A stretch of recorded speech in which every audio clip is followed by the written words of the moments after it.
Hello friends, welcome to my channel. আজ দেখো আমি এই ডিজাইনটা কিভাবে করেছি সেটাই এই ভিডিওতে তোমাদের সাথে শেয়ার করব।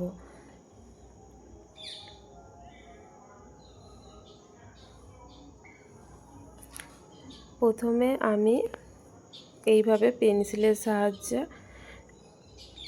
ড্রয়িংটা করে নিচ্ছি, যাতে করার সময় আমার কালারটা না এদিক ওদিক স্প্রেড হয়ে যায়।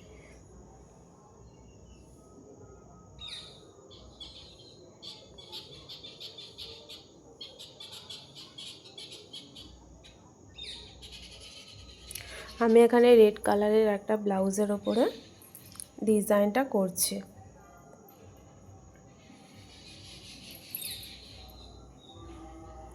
আর দেখো, কালার করার সময় যাতে কোনো অসুবিধা না হয় সেজন্য নিচে পিচবোর্ডকে এইভাবে ক্লিপের সাহায্যে ফিক্স করে নিয়েছি। এখানে আমি লাইট ব্লু কালারটা ব্যবহার করছি পাখির ওপরের দিকের অংশটা, এবং নিচের দিকে লেমন ইয়েলো কালার দিয়ে এভাবে স্প্রেড করে নিচ্ছি।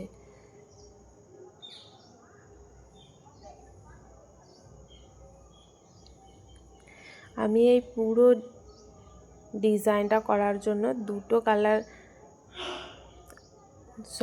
দুটো তুলি ব্যবহার করেছি, একটা 0 সাইজ এবং একটা 000 সাইজ।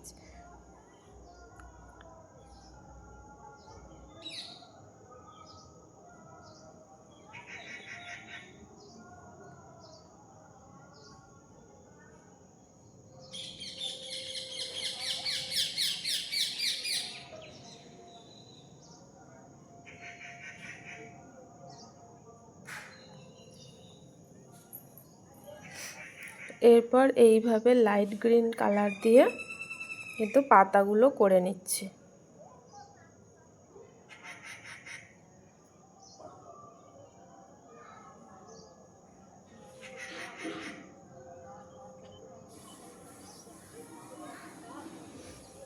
আমি এই পুরো ডিজাইনটাই রেড কালার কোনো ব্যবহার করিনি, কারণ যেহেতু এটা রেড কালারের জামা, সেজন্য রেড কালার ব্যবহার করলে বোঝা যাবে না।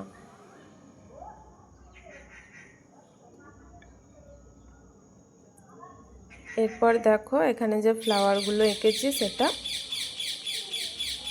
হোয়াইট কালার দিয়ে করেছি, এবং ফুলের কুঁড়িগুলো কিন্তু লেমন ইয়েলো কালার দিয়ে করেছি।